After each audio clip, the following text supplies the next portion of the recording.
ಕೂಡ ನಿಮ್ಮೆಲ್ಲರನ್ನು ಉದ್ದೇಶಿಸಿ ಹೃದಯದ ಅಂತರಾಳದಿಂದ ನಿಮ್ಮ ಪರ ವಹಿಸಿ ನಿಮ್ಮ ಬಗ್ಗೆ ಮಾತಾಡಿದಂತಹ ರೂಪಾ ಹಾಸನವರೇ, AITUC ಅಖಿಲ ಭಾರತ ಅಧ್ಯಕ್ಷರಾದ ಕಾಮ್ರೇಡ್ ಕೆ ರಾಧಾಕೃಷ್ಣ ಅವರೇ, ಡಾಕ್ಟರ್ ಸುಧಾ ಕಾಮತ್ ಅವರೇ, ಕಾಮ್ರೇಡ್ ಪ್ರೇಮಿಲಾ ಅವರೇ, AITUC ನಾಯಕರಾದ ಕಾಮ್ರೇಡ್ ಸೋಮಶೇಖರ್ ಬಳ್ಳಾರಿ ಅವರೇ, ಆಶಾ ಸಂಘದ ನಾಯಕರಾದ ಕಾಮ್ರೇಡ್ ಸೋಮಶೇಖರ್ ಹಾಗೂ ನಾಗಲಕ್ಷ್ಮಿ ಅವರೇ, ವೇದಿಕೆ ಮೇಲೆ ಉಪಸ್ಥಿತರಾಗಿದ್ದಂತಹ ಕರ್ನಾಟಕ ರಾಜ್ಯ ಸಂಯುಕ್ತ ಆಶಾ ಕಾರ್ಯಕರ್ತರ ಸಂಘದ ವಿವಿಧ ಪದಾಧಿಕಾರಿಗಳೇ ಹಾಗೂ ದೂರದಿಂದ ಬಂದು ಹೋರಾಟದ ಕೆಚ್ಚನ್ನು ಮೈಗೂಡಿಸಿಕೊಂಡು ಇಡೀ ಕರ್ನಾಟಕಕ್ಕೆ ಒಂದು ಮಾದರಿಯಾಗಿ ನಿಂತಹ ನನ್ನ ಆತ್ಮೀಯ ಆಶಾ ಸೋದರಿಯರೇ, ನಿಮ್ಮ ಬಗ್ಗೆ ನೋಡಿದಾಗ ಎಲ್ಲರೂ ಹೊಗಳ್ತಾರೆ, ಬಣ್ಣಿಸ್ತಾರೆ. ನಿಮ್ಮ ನೋಡಿದರೆ ಗುಲಾಬಿ ಹೂವು ನೆನಪು ಬರುತ್ತೆ. ಕರ್ನಾಟಕದ ಆಶಾಗಳಿಗೆ ಗುಲಾಬಿ ಕಲರ್ನ ಡ್ರೆಸ್ ಅನ್ನು ಕೊಟ್ಟಿದ್ದಾರೆ. ನೀವು ಹಾಕೊಂಡು ಬರ್ತಾ ಇದ್ದಾಗ ಗುಲಾಬಿ ಮೆರವಣಿಗೆ ಅಂತಾನೆ ಕರೀತಾರೆ. ಆದರೆ ನನಗನ್ಸುತ್ತೆ ಈ ಗುಲಾಬಿ ಹೂವು ಸುತ್ತಮುತ್ತ ಮುಳ್ಳುಗಳಿವೆ. ಆ ಮುಳ್ಳುಗಳನ್ನು ಹೊತ್ತುಕೊಂಡು ನೀವು ಹಲವಾರು ಸಂಕಷ್ಟಗಳನ್ನು ಅನುಭವಿಸ್ತಾ ಇಡೀ ರಾಜ್ಯಕ್ಕೆ, ಇಡೀ ದೇಶಕ್ಕೇನೆ ನೀವು ಆರೋಗ್ಯವನ್ನು ಕಾಪಾಡ್ತಾ ಇದ್ದೀರಾ, ಹೆಣ್ಣು ಮಕ್ಕಳ ಆರೋಗ್ಯವನ್ನು. ಇಲ್ಲಿವರೆಗೂ ಕೂಡ ರೂಪಾ ಹಾಸನ್ ಅವರು ಹೇಳಿದ್ದಾರೆ. ನಿಮ್ಗೆ ನಿಜವಾಗ್ಲೂ ನೋವಿನ ಸಂಗತಿ ಅಂದರೆ ನಮ್ಮ ಸಚಿವರು, ಆರೋಗ್ಯ ಸಚಿವರು ಮಾತಾಡಿದೆ ಹೇಳ್ತಾರೆ, ಮಾತಾಡಿದ ತಕ್ಷಣ ಆಶಾ ನಾಯಕರಾಗಲಿ ಯಾರೇ ಕಷ್ಟದಲ್ಲಿ ಇರೋರಾಗಲಿ ಹೆಣ್ಣು ಮಕ್ಕಳು ಕೇಳಿದಾಗ ನಿಮ್ಗೆ ನಾವು ತುಂಬಾ ಮಾಡಿದೀವಲ್ಲ ಅಂತಾರೆ. ಏನು ಮಾಡಿದ್ದಾರೆ? ಗೃಹಲಕ್ಷ್ಮಿ, ಗೃಹಜ್ಯೋತಿ ಇಂಥ ಯೋಜನೆಗಳ ಮೂಲಕ ನಾವು ಹೆಣ್ಣು ಮಕ್ಕಳಿಗೆ ಫ್ರೀ ಬಸ್ ಪಾಸ್ ಕೊಟ್ಟಿದ್ದೀವಿ, ಅವರೆಲ್ಲರಿಗೂ ಕೂಡ ಸಾಕಷ್ಟು ಗ್ಯಾರಂಟಿಗಳನ್ನ ಕೊಟ್ಟಿದ್ದೀವಿ ಅಂತ ಹೇಳಿದ್ದಾರೆ. ಆದರೆ ನಾವು ಕೇಳ್ತಾ ಇದ್ದೀವಿ, ಆಶಾಗಳಿಗೆ ಏನು ಗ್ಯಾರಂಟಿ ಕೊಟ್ಟಿದ್ದೀರಾ ನೀವು? ಒಂದು ಆಶಾ ಕಿರಣ ಅಂತ ಯೋಜನೆ ಘೋಷಿಸಕ್ಕಾಗಲ್ವಾ ನಿಮಗೆ? ಗ್ಯಾರಂಟಿ ಬಗ್ಗೆ ಮಾತಾಡ್ತೀರಾ, ಆದರೆ ಈ ಗ್ಯಾರಂಟಿಗಳನ್ನು ಕೊಟ್ಟಿದ್ದು ನಿಮ್ಮ ಕುರ್ಚಿನ ಗ್ಯಾರಂಟಿ ಪಡಿಸ್ಕೊಳ್ಳೋದಕ್ಕೆ. ಜನಗಳಿಗೆ ಏನಾದರೂ ಮಾಡಬೇಕಂತಲ್ಲ, ಜನಗಳಿಗೆ ಏನಾದರೂ ಮಾಡಬೇಕಂತ ಅನಿಸಿದರೆ ಆಶಾಗಳು ತಮ್ಮ ನೋವಿಂದ ಹಲವಾರು ಡಿಮ್ಯಾಂಡ್ಗಳ ಬಗ್ಗೆ ಮಾತಾಡಿದಾಗ ಅವರು ಉತ್ತರ ಕೊಡಬೇಕಿತ್ತು. ಹೌದು, ಸರ್ಕಾರಗಳು ನಿಮ್ಗೆ ಪುಡಿ ಕಾಸು ಕೊಡ್ತಾ ಇದ್ದಾರೆ. ಅದು ನೋಡಿದ್ರೆ ನಿಜವಾಗ್ಲೂ ಬೇಜಾರಾಗತ್ತೆ. ಯಾವತ್ತೂ ಕೂಡ ಒಂದು ಶೋಷಿತ ವ್ಯವಸ್ಥೆಯಲ್ಲಿ ಅಸಂಘಟಿತ ವಲಯಕ್ಕೆ ಸೇರಿದ ಕಾರ್ಮಿಕರನ್ನ ಸಾಕಷ್ಟು ಶೋಷಣೆ ನಡೆಯೋದನ್ನ ಮಾಡೋದನ್ನ ನೋಡ್ತಾ ಇದ್ದೀವಿ. ಇವತ್ತು ಈ ಅಸಂಘಟಿತ ವಲಯಗಳಲ್ಲಿ ಹೆಚ್ಚು ಹೆಚ್ಚು ಹೆಣ್ಣು ಮಕ್ಕಳನ್ನ ಕೆಲಸಕ್ಕೆ ಸೇರಿಸ್ಕೊಳ್ತಾರೆ. ಯಾಕೆ ಗೊತ್ತಾ? ಹೆಣ್ಣು ಮಗಳಿಗೆ ಭೂದೇವಿಷ್ಟು ಸಹನ ಇದೆ ಅಂತ. ಆದ್ರೆ ಅವ್ರಿಗೆ ಗೊತ್ತಿಲ್ಲ ಸಹನ ಕಟ್ಟ ಮೀರಿದರೆ ಏನಾಗತ್ತೆ ಅಂತ. ಇವತ್ತದನ್ನ ತೋರಿಸಕ್ಕೆ ನೀವು ವಿವಿಧ ಜಿಲ್ಲೆಗಳಿಂದ ನಿಮ್ಮ ಮನೆ, ಮಠ, ಕುಟುಂಬ ಎಲ್ಲ ಬಿಟ್ಟು ಒಂದು ಕಡೆ ಸರ್ಕಾರದ ಅನ್ಯಾಯ, ಇನ್ನೊಂದು ಕಡೆ ಈ ಪಿತೃ ಪ್ರಧಾನ ಸಮಾಜದಲ್ಲಿ ನಿಮಗೆ ಯಾವ ರೀತಿ ಕೂಡ ಬೆಂಬಲ ಇಲ್ಲ, ಯಾರು ನಿಮ್ಗೆ ಬೆಂಬಲ ಕೊಡ್ತಾ ಇಲ್ಲ. ಆದರೆ ನೀವೆಂತ ಕೆಚ್ಚಿನ ಮಹಿಳೆಯರಂದ್ರೆ ನಿಮ್ಮ ಬೆಂಬಲ ಅಲ್ಲರಿ ನಮ್ಗೆ ಬೇಕಾಗಿರೋದು. ನಮ್ಮ ಸ್ವಶಕ್ತಿ, ನಮ್ಮ ಹೋರಾಟದ ಕೆಚ್ಚು, ಅದಕ್ಕಾಗಿ ನೀವು ಹೋರಾಡ್ತೀವಿ, ಗೆದ್ದುಕೊಳ್ತೀವಿ ಅಂತ ಹೇಳ್ತೀರಾ ನೀವು. ನನಗನಿಸುತ್ತೆ ಇದೇ ದೊಡ್ಡ ಬೆಂಬಲ. ನಿಮ್ಮ ಮನಸ್ಸಿನಲ್ಲಿ ಇದೆಯಲ್ಲ ಆ ನೋವು, ಆ ವೇದನೆ, ಆ ಕಣ್ಣೀರು, ಅದು ಹೋರಾಟದ ಪ್ರವಾಹವಾಗಿ ಹರಿತಾ ಇದೆ ಇಡೀ ರಾಜ್ಯದಲ್ಲಿ. ನಾನು ನಿಜವಾಗಲೂ ಹೆಮ್ಮೆಯಿಂದ ಹೇಳ್ತೀನಿ, ನಾನು ಒಬ್ಬ ಸಮಾಜ ಕಾರ್ಯಕರ್ತೆ. ನಾನು SUCI socialist unity centre of India communist ಪಕ್ಷದಲ್ಲಿ ಕಾರ್ಮಿಕರ ಪರವಾಗಿ, ಬಡ ಜನರ ಪರವಾಗಿ,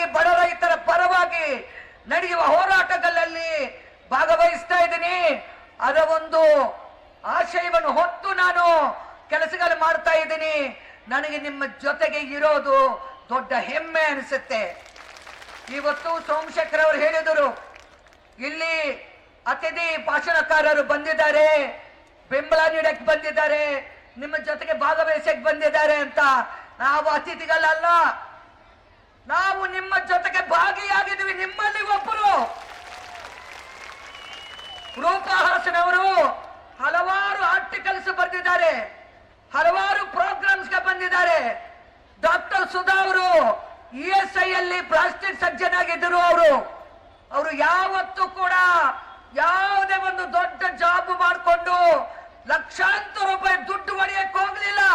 ನನ್ನ ಕಾರ್ಮಿಕ ಹೆಣ್ಣು ಮಕ್ಕಳಿಗೆ, ಕಾರ್ಮಿಕ ಜಾತಿಗೆ ನಾನು ಕೆಲಸ ಮಾಡ್ತೀನಿ, ಕಾರ್ಮಿಕ ಸಮುದಾಯಕ್ಕೆ ಕೆಲಸ ಮಾಡ್ತೀನಿ ಅಂತವರು ತನ್ನ ಇಡೀ ಜೀವನದಲ್ಲಿ ಈ ಕೆಲಸದಲ್ಲಿ ESI ಅಲ್ಲೇ ಉಳ್ಕೊಂಡ್ರು. ಅವ್ರು ದುಡ್ಡು ಮಾಡಲಿಲ್ಲ. ಅವರು ನಿಮ್ಮಂತ ಹೆಣ್ಣು ಮಕ್ಕಳಿಗಾಗಿ ಧ್ವನಿ ಎತ್ತುವ ಹೋರಾಟಗಳಲ್ಲಿ ಭಾಗವಹಿಸಿದ್ರು. ಅವರು ಇವತ್ತಿಲ್ಲಿಗೆ ಬಂದಿದ್ದಾರೆ. ಅದೇ ರೀತಿ ಕಾಮ್ರೇಡ್ ರಾಧಾಕೃಷ್ಣ ಅವರು ಇಡೀ ಚಳವಳಿಗೆ ಅವರು ಮಾರ್ಗದರ್ಶನ ನೀಡ್ತಾ ಇದ್ದಾರೆ. ತಾನು ಏನು ಓದಿದ್ದೀನಿ, ಏನು ಮಾಡಬೇಕು ಈ ಕನಸಲ್ಲ ಇದ್ದಿದ್ದವ್ರಿಗೆ. ನಾನು MTech ಮಾಡಿದ್ದೀನಿ, ಜಾಬ್ ಮಾಡಬೇಕು ಅಂದಿಲ್ಲ. ಜನಗಳಿಗೆ ಜಾಬ್ ಇಲ್ಲ, ಜನಗಳಿಗೆ ಸೂರಿಲ್ಲ, ಜನಗಳು ನೋವಿಂದ ನರಳ್ತಾ ಇದ್ದಾಗ ನನಗೆ ಯಾವುದು ಬೇಡ ಅಂತ ಎಲ್ಲ ತ್ಯಜಿಸಿ ಈ ಹೋರಾಟದ ಮುಂಚೂಣಿಯಲ್ಲಿ ಇದ್ದು ಇಡೀ ಕರ್ನಾಟಕಕ್ಕೆ ಮಾದರಿಯಾಗಿ ನಿಂತಿದ್ದಾರೆ ಸ್ನೇಹಿತರೆ.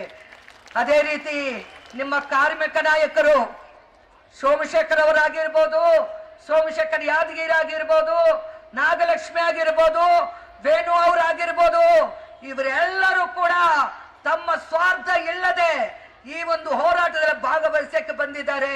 ಹೋರಾಟದಲ್ಲಿ ನಿರತ ಶ್ರಮ ವಹಿಸ್ತಾ ಇದ್ದಾರೆ. ನನಗನಿಸುತ್ತೆ ಇದೇ ದೊಡ್ಡ ಬದಲಾವಣೆ ಸಮಾಜದಲ್ಲಿ. ಯಾಕೆ ಗೊತ್ತಾ, ಎಲ್ಲರೂ ನೆಮ್ಮದಿಯಾಗಿ ಬದುಕಕ್ಕೆ ಇಷ್ಟಪಡ್ತಾರೆ. ಯಾರಿಗೂ ಬೇಕ್ರಿ ಬೀದಿಗೆ ಬರಕ್ಕೆ? ಆದರೆ ಬೀದಿಗೆ ಬಂದ್ರೆ ಏನಾಗತ್ತೆ, ಹೇಗಿರುತ್ತೆ ಅಂತ ತೋರಿಸಿದ ಮೊಟ್ಟ ಮೊದಲ ಹೆಣ್ಣು ಮಕ್ಕಳು ನೀವೇ ಅಂತ ಅನ್ಸುತ್ತೆ ನನಗೆ. ಯಾಕಂದ್ರೆ ಖಂಡಿತ ನಾನು ಹೇಳ್ತೀನಿ, ಅಂಗನವಾಡಿ ಕಾರ್ಯಕರ್ತರು ಹೋರಾಟ ಮಾಡ್ತಾರೆ, ಎಲ್ಲಾ ಸ್ಕೀಮ್ ವರ್ಕರ್ಸು ಕೂಡ ವಿವಿಧ ಶಿಕ್ಷಣ ಸಂಸ್ಥೆಗಳಲ್ಲಿ ಅಡಿಗೆ ಮಾಡುವಂತ ಅಡಿಗೆ ಹೆಣ್ಣು ಮಕ್ಕಳು ಹೋರಾಟ ಮಾಡ್ತಾರೆ, ಎಲ್ಲ ಸ್ಕೀಮ್ ವರ್ಕರ್ಸು. ಅದರಲ್ಲಿ ನಾನು ಗಮನಿಸಿದ್ದು, ನಾನು ನಿರ್ಭಯವಾಗಿ ಹೇಳ್ತೀನಿ, ನೀವು ಆಶಾ ಕಾರ್ಯಕರ್ತರಲ್ಲಿ ನಾನು ನೋಡ್ತಾ ಇರೋದು ಶಿಸ್ತು.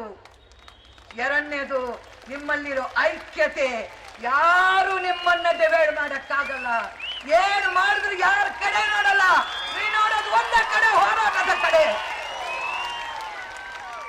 ಇಲ್ಲಿ ಸರ್ಕಾರ ಹೇಳುತ್ತೆ ಆಶಾಗಳಿಗೆ ಗೌರವಧನ ನೀಡ್ತೀವಿ ಅಂತ. ನಾನು ಹೇಳ್ತೀನಿ, ನಿಮ್ಮ ಗೌರವಧನಗೆ ನಮಸ್ಕಾರ. ಗೌರವ ಹಣ ಎಲ್ಲ ಕೊಡ್ಬೇಕಾಗಿರೋದು, ನಮ್ಗೆ ಗೌರವ ಬೇಕು.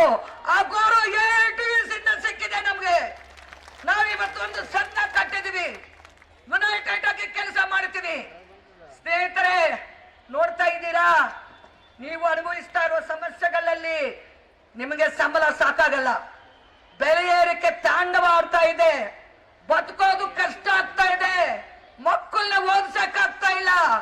ಎಲ್ಲರಿಗೂ ಆರೋಗ್ಯ ನೋಡೋ ನಿಮಗೆ ನಾಳೆ ಏನಾದ್ರೂ ದೊಡ್ಡ ಕಾಯಿಲೆ ಬಂದ್ರೆ ತೋರಿಸ್ಕೊಳ್ಳಕ್ಕೆ ನಿಮ್ಮ ಹತ್ರ ದುಡ್ಡಿಲ್ಲ, ಬದುಕಕ್ಕೆ ಆಗ್ತಾ ಇಲ್ಲ. ಬರೋ 5,000, 6,000, 8,000ದಿಂದ ಹೇಗೆ ಬದುಕ್ತಾರೆ ಸ್ವಾಮಿ? ನಮ್ಮ ಸರ್ಕಾರಗಳು, MLAಗಳ, ತಮ್ಮ ಮಂತ್ರಿಗಳ ವಿವಿಧ ಭತ್ಯೆಗಳನ್ನು ಡಬಲ್ ಮಾಡಿದ್ದಾರೆ ಹಿಂದಿನ ಸರ್ಕಾರ. ನಿಮ್ಗೆ ಕೊಡೋದ್ ಸಾಕಾಗಲ್ವಾ?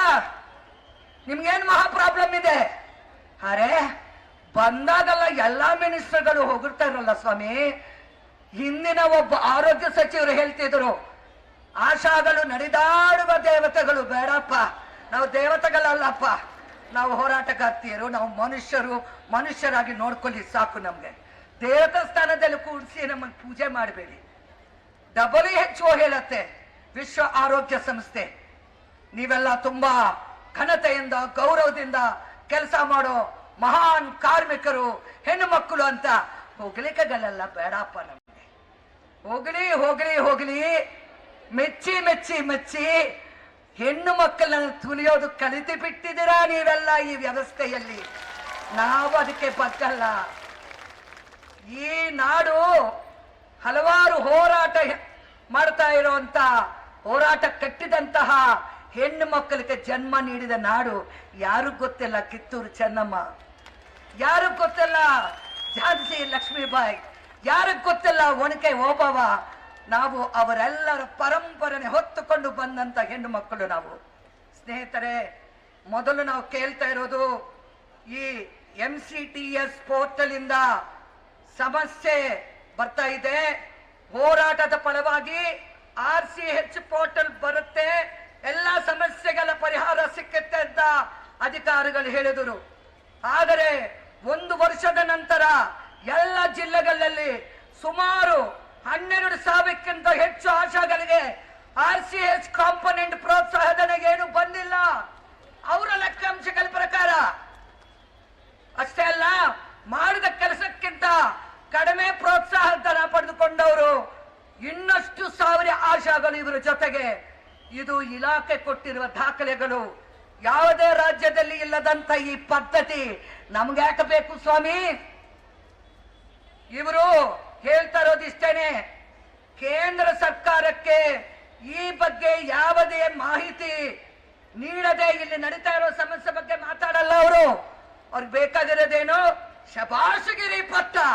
ನಾವು ಸ್ಪೆಷಲ್ ಪೋರ್ಟಲ್ ನಾವು ಲಿಂಕ್ ಮಾಡಿದೀವಿ ಅಂತ. ನಾವು ಅದನ್ನೇ ಬೇಡ ಅಂತ ಇದ್ವಿ. ಅದು ಕೇಳಲ್ವಾ? ನಿನ್ಗೆ ಸ್ಪೆಷಲ್ ಅಪ್ಪ, ನಮ್ಗೆ ಮಾರಕ, ನಿಮಗೋಸ್ಕರ ನಮ್ಮನ್ನ ತುಳಿಯೋದು ಅಂತ ನಾವು ಕೇಳ್ತಾ ಇದ್ವಿ. ಅವ್ರು ಕೇಳಿಸ್ಕೊಳ್ತಾ ಇಲ್ಲ. ಇದೇ ದೊಡ್ಡ ದುರಂತ.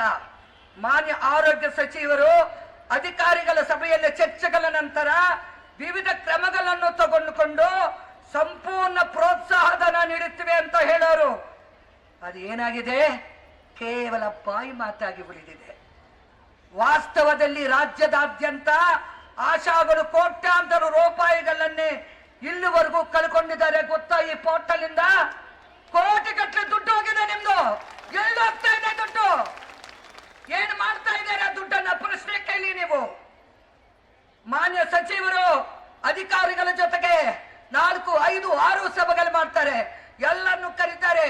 ನಾವು ಆಸೆಯಿಂದ ಹೋಗ್ತೀನಿ, ಏನೋ ಮಾಡ್ತಾರೆ ಅಂತ. ಕೊನೆಗೆ ಖಾಲಿ ಕೈ ಕೊಡ್ತಾರೆ. ಒಳ್ಳೆ ಒಳ್ಳೆ ಮಾತುಗಳಾಡಿ ನಮ್ಮನ್ನ ಮರಳು ಮಾಚಕ್ಕೆ ಸಾಕಷ್ಟು ಪ್ರಯತ್ನಗಳು ಮಾಡ್ತಾರೆ. ಜೊತೆಗೆ ಆಶಾಗಳು ತಿಂಗಳಿಗೆ 13,000, 15,000 ಗೌರವಧನ ಪಡ್ತಾ ಇದ್ದಾರೆ ಅಂತ ಪತ್ರಿಕೆಗಳಲ್ಲಿ ಯಾರೋ ವರದಿ ಮಾಡಿದ್ದಾರೆ. ಪತ್ರಿಕೆಯಲ್ಲಿ ನಿಜವಾಗ್ಲೂ ಅಲ್ಲ. ಯಾರು ಸ್ವಾಮಿ ವರದಿ ಮಾಡಿದ್ದು? ಯಾರು ತಪ್ಪು ದಾರಿ ತೋರಿಸ್ತಾ ಇರೋದು? ಏನಿದು ಕುತಂತ್ರ? ಯಾಕೆ ಸುಳ್ಳುಗಳು ಹೇಳ್ತಾರೆ? ಬರೀ ಸುಳ್ಳುಗಳ ಮೇಲೆ ನಿಂತಿದ್ದ ಈ ಸರ್ಕಾರಗಳು ಸುಳ್ಳಿನ ಆಶ್ವಾಸನೆಗಳು ಕೊಟ್ಟು ನಮಗೆ ಮಾಡಿದ ಮೋಸ ಸಾಕು ಅಂತ ಕೂಗಕ್ಕೆ ನೀವು ಇವತ್ತು ಬಂದಿದ್ದೀರಾ. ಇನ್ನೊಂದೆಡೆ ಆಶಾಗಳಿಗೆ ನಿಗದಿಪಡಿದ ಕೆಲಸಗಳನ್ನು ಬಿಟ್ಟು ನಿಮ್ಗೆ ಕೆಲವು ಕೆಲಸಗಳು ಮಾಡ್ಬೇಕಂತ ಹೇಳಿದ್ದಾರೆ. ಆ ಕೆಲಸಗಳನ್ನು ಬಿಟ್ಟು ಬೇರೆ ಬೇರೆ ಚಾಕರಿಗಳಲ್ಲಿ, ಬೇರೆ ಬೇರೆ ಕೆಲಸಗಳಲ್ಲಿ ನಿಮ್ಮನ್ನು ಬಳಸ್ಕೊಳ್ತಾ ಇದ್ದಾರೆ. ಏನು ಮೇಡಮ್ ಹೇಳಿದಿರಲ್ಲ, ಗುಲಾಮಗಳು ನೀವು. ಗುಲಾಮರ ಪದ್ಧತಿಯಲ್ಲಿ, ಗುಲಾಮಗಿರಿ ಪದ್ಧತಿಯಲ್ಲಿ ಇರೋದೆಲ್ಲ ಇವತ್ತು ಮಾಡ್ತಾ ಇದ್ದಾರೆ.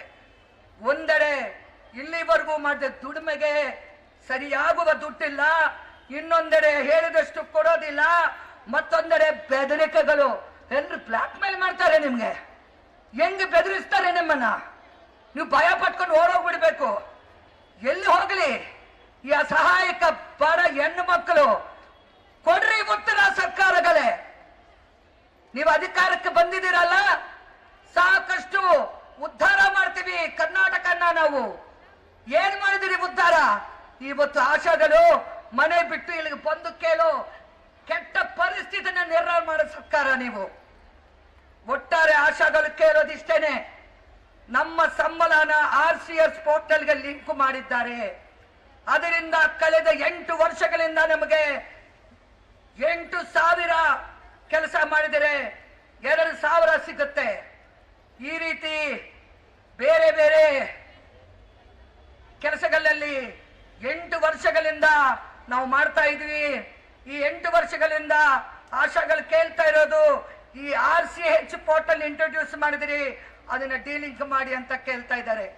ಇದಕ್ಕೆ ಸುತ್ತುವರಿದಂತೆ ಎಂಟ್ರಿ ಮಾಡೋದೇ ಇಲ್ಲ, ಇನ್ನೊಂದು ಎಂಟ್ರಿ ವೆರಿಫೈ ಮಾಡೋದು ದುಡ್ಡು ಬರೋಲ್ಲ. ಇಲ್ಲ ಅಂದ್ರೆ ಯಾರಿಗಾದ್ರೂ ಬೇರೆಯವ್ರಿಗೆ ಹೋಗುತ್ತೆ ನಿಮ್ಮ ದುಡ್ಡು. ಯಾರಿದು ಕಲೆಕ್ಷನ್ ಮಾಡೋರು? ಒಟ್ಟಾರೆ ನೀವು ಮಾಡಿದ ಕೆಲಸಕ್ಕೆ ನಿಮ್ಗೆ ದುಡ್ಡು ಬರ್ತಾ ಇಲ್ಲ. ಯಾತಕ್ಕಾಗಿ ಈ RCH ಪೋರ್ಟಲ್ ಇಂದ ಸರ್ಕಾರ ತಕ್ಷಣ ಕ್ರಮ ಕೈಗೊಳ್ಬೇಕಾಗತ್ತೆ. ಸ್ನೇಹಿತರೆ, ಇದು ಬಂಡವಾಳಶಾಹಿ ವ್ಯವಸ್ಥೆ. ಈ ವ್ಯವಸ್ಥೆಯಲ್ಲಿ ಬಂಡವಾಳಗಾರರ ಪರವಾಗಿ ನಮ್ಮ ಸರ್ಕಾರಗಳು ಕೆಲಸ ಮಾಡ್ತಾ ಇದ್ದಾರೆ. ಇತ್ತೀಚಿನ ಕೇಂದ್ರ ಸರ್ಕಾರ ಏನು ಬಜೆಟ್ ಮಂಡಿಸಿದ್ದಾರೆ, ಆ ಬಜೆಟ್ ಕೂಡ ಬಂಡವಾಳಗಾರರ ಪರವಾಗಿದೆ, ಜನಸಾಮಾನ್ಯರ ಪರವಾಗಿಲ್ಲ, ಆಶಾಗಳ ಪರವಾಗಿಲ್ಲ. ಇನ್ನೇನು ನಾಳೆ ನಾಳೆದರಲ್ಲಿ ನಮ್ಮ ರಾಜ್ಯ ಸರ್ಕಾರ ಘೋಷಿಸುತ್ತಾರೆ, ಏನ್ ಮಾಡ್ತಾರೋ ನೋಡೋಣ. ಅವರು ಅಂಕಿಅಂಶಗಳ ಪ್ರಕಾರ ಇವರು ಹೇಳ್ತಾ ಇರ್ತಾರೆ, ಎಲ್ಲ ಆರ್ಥಿಕ ತಜ್ಞರು ಹೇಳ್ತಾರೆ, ಕೆಲವು ಮಂದಿ ಇವ್ರ ಪರ ಇರೋರು, ಬಂಡವಾಳಶಾಹಿಗಳ ಪರ ಇರೋರು, ಸರ್ಕಾರಕ್ಕೆ ಬಂಡವಾಳಗಾರರಿಂದ ಕಾರ್ಪೊರೇಟ್ ಮನೆತನಗಳಿಂದಾನೇ ಹೆಚ್ಚು ಟ್ಯಾಕ್ಸಸ್, ಹೆಚ್ಚು ದುಡ್ಡು ಬರ್ತಾ ಇದೆ, ಜನಸಾಮಾನ್ಯರಿಂದ ಬರ್ತಾ ಇಲ್ಲ ಅಂತ ಸುಳ್ಳು ಹೇಳ್ತಾರೆ. ಆದ್ರೆ 2023-24 ಯಶಸ್ವಿ ಪ್ರಕಾರ ನೋಡಿದಿರ ನೀವು, ಸರ್ಕಾರಕ್ಕೆ ಕಾರ್ಪೊರೇಟ್ ಮನೆತನಗಳಿಂದ ಬರ್ತಾ ಇರೋ ದುಡ್ಡು 9.23 ಲಕ್ಷ ಕೋಟಿ. ಆದ್ರೆ ಜನಸಾಮಾನ್ಯರಿಂದ ಬರ್ತಾ ಇರೋದು 10.22 ಕೋಟಿ. ಇದು ಹೆಚ್ಚಾದ ಲಕ್ಷ ಕೋಟಿ. ಅಂದ್ರೆ ಬಡತನದಲ್ಲಿರುವ ಜನಸಾಮಾನ್ಯರು ಕಟ್ಟುವ ತೆರಿಗೆ ನಮ್ಮ ದೇಶದ ಆಗರ್ಭ ಶ್ರೀಮಂತರು ಕಟ್ಟುವ ತೆರಿಗೆಗಿಂತಲೂ ಹೆಚ್ಚು. ಇತ್ತೀಚೆಗೆ 2 ವರ್ಷಗಳ ಹಿಂದೆ ಮೋದಿ ಸರ್ಕಾರ ಕಾರ್ಪೊರೇಟ್ ಕಂಪನಿಗಳಿಗೆ ಎಷ್ಟು ತೆರಿಗೆ ವಿನಾಯಿತಿ ಕೊಟ್ಟಿದೆ ಗೊತ್ತಾ ನಿಮಗೆ? 11 ಲಕ್ಷ ಕೋಟಿ. ನಿಮಗೆ ಕೊಡೋ ದುಡ್ಡು ನಾವು ಕೇಳಿದಷ್ಟು ಕೊಟ್ಟರೆ ಆಗೋದು ಕೆಲವು ಸಾವಿರ ಕೋಟಿ. ಅದು ಆಗ್ತಾ ಇಲ್ವಾ ಸರ್ಕಾರಕ್ಕೆ? ಬಂಡವಾಳಶಾಹಿಗಳಿಗೆ ತೆರಿಗೆ ವಿನಾಯಿತಿ ಕೊಡ್ತೀರಾ? ಎಲ್ಲವೂ ಕೂಡ ಅವರ ಪರವಾಗಿ. ಸ್ನೇಹಿತರೆ, ಕರ್ನಾಟಕಕ್ಕೆ ಕೇಂದ್ರದಿಂದ ಆಗುತ್ತಿರೋ ಅನ್ಯಾಯ ಏನಂದ್ರೆ, ನಾವು ಕಟ್ಟೋ ಪ್ರತಿ 100 ರೂಪಾಯಿಗಳಿಗೆ ಕೇಂದ್ರ ಸರ್ಕಾರ ನಮಗೆ ವಾಪಸ್ಸು ಕೊಡುತ್ತಿರೋ ಹಣ ತುಂಬಾ ಕಡಿಮೆ. ಕರ್ನಾಟಕದಲ್ಲಿ 13.9, ಉತ್ತರ ಪ್ರದೇಶದಲ್ಲಿ 333.2, ಬಿಹಾರದಲ್ಲಿ 922.5, ತಮಿಳುನಾಡಿನಲ್ಲಿ 29.7. ತಮಿಳುನಾಡಿನಲ್ಲಿ ಕರ್ನಾಟಕದಲ್ಲಿ ಭಾರಿ ಹೀನವಾಗಿದೆ. ಇದ್ರ ಬಗ್ಗೆ ಸಿದ್ದರಾಮಯ್ಯ ಅವರು ಮಾತಾಡ್ತಾ ಇದ್ದಾರೆ. 1,000 ಲಕ್ಷ ಕೋಟಿ ರೂಪಾಯಿ ಬರಬೇಕು, 1,87,000 ಲಕ್ಷ ಕೋಟಿ ರೂಪಾಯಿ ಬರಬೇಕು ಕರ್ನಾಟಕಕ್ಕೆ ಅಂತ ಮಾತಾಡ್ತಾರೆ. ಆದರೆ ಸ್ನೇಹಿತರೆ, ಅವೆಲ್ಲ ಕೂಡ ತಾವು ಎಷ್ಟು ಜನಪರ ಅಂತ ತೋರಿಸ್ಕೊಳ್ಳೋದಕ್ಕೆ, ಈ ತೋರಿಸ್ಕೊಳ್ಳೋ ಕೆಲಸ ಬೇಡ ಸ್ವಾಮಿ ನಮಗೆ. ಸ್ನೇಹಿತರೆ, ನೀವೆಲ್ಲ ಕೂಡ ಒಂದು ವಿಷಯ ಅರ್ಥ ಮಾಡ್ಕೊಳ್ಳಿ, ನಾವು ಯಾವತ್ತು ಕೂಡ ಏನು ಹೊಂದಬೇಕಂದ್ರೂ ಕೂಡ ಹೋರಾಟದಿಂದ ಮಾತ್ರ ಸಾಧ್ಯ. ನೀವು ಎಂಥ ಕೆಲಸಗಳು ಮಾಡಿದ್ದೀರಾ, ಹಿಂದೆ ಎಷ್ಟೋ ಸಾತಿ ಮಾತಾಡ್ಕೊಂಡ್ವಿ ನಾವು. ನಿಮ್ಮ ತಾಲಿನ ಮಾರಿದ್ದೀರಾ ಕೆಲವು ಕಡೆ, ಇಂಥ ಘಟನೆಗಳು ಕೇಳಿದ್ವಿ. ಹೆರಿಗೆ ಮಾಡಕ್ಕೆ ಹೆಣ್ಣು ಮಕ್ಕಳಿಗೆ ದುಡ್ಡಿಲ್ಲ ಅಂದಾಗ ನಿಮ್ಮ ತಾಳಿ ಮಾರಿ ಅವ್ರನ್ನ ನೋಡ್ಕೊಂಡಿದ್ದೀರಿ. ಗುಟ್ಟಕಾಡು ಪ್ರದೇಶಗಳಲ್ಲಿ ಕಷ್ಟಪಟ್ಟು ಹೋಗ್ತೀರಾ, ರಾತ್ರಿ ಹೊತ್ತು ಭದ್ರತೆ ಇರಲ್ಲ ನಿಮ್ಗೆ, ಭಯದಲ್ಲಿ ಕೆಲಸ ಮಾಡ್ತೀರಾ, ಒಳಗೆ ಆಚೆ ನಿಮ್ಮ ಮೇಲೆ ದಬ್ಬಾಲಿಕೆ. ಇಷ್ಟರ ನಡುವೆ ನಾವು ಕೇಳೋದಿಷ್ಟೇನೆ, ನಮ್ಮನ್ನು ಹೋಗಲಿಬೇಡಿ, ನಮ್ಮನ್ನು ಮೆಚ್ಕೋಬೇಡಿ, ನಮ್ಮ ದೇವತೆಗಳನ್ನ ಬೇಡಿ, ಗುಲಾಬಿ ಹೂಗಳನ್ನು ಬೇಡಿ, ನಮ್ಗೇನು ಬೇಡ, ನಮ್ಗೆ ಕೊಡೋ ದುಡ್ಡು ಕೊಡಿ, ನಮ್ಮ ಬದುಕಕ್ಕೆ ಗ್ಯಾರಂಟಿ ಕೊಡಿ. ಈ ಗ್ಯಾರಂಟಿ ಸರ್ಕಾರಕ್ಕೆ ನಾವು ಕೇಳ್ತಾ ಇರೋದು ಇಷ್ಟೇ, ನಾವು ಕೊಡೋದು ಗ್ಯಾರಂಟಿ ಇಷ್ಟೇನೆ. ಹೋರಾಟ ಬಿಡಲ್ಲ ನಾವು, ಸಿಕ್ಕವರೆಗೂ ಕೂಡ ನಮ್ಮ ಹೋರಾಟ ಬಿಡಲ್ಲ ನಾವು. ಈ ದೇಶಕ್ಕೆ ಸ್ವಾತಂತ್ರ್ಯ ಸಿಕ್ಕಿದ್ದು ಕೂಡ ಹೋರಾಟದಿಂದ. ಭಗತ್ ಸಿಂಗ್, ಖುದಿರಾಮ್, ಸುಭಾಷ್ ಚಂದ್ರ ಬೋಸ್, ಚಂದ್ರಶೇಖರ್ ಆಜಾದ್, ಭಗಾಜತೀನ್, ಅಶ್ವಕುಲ್ಲಾ,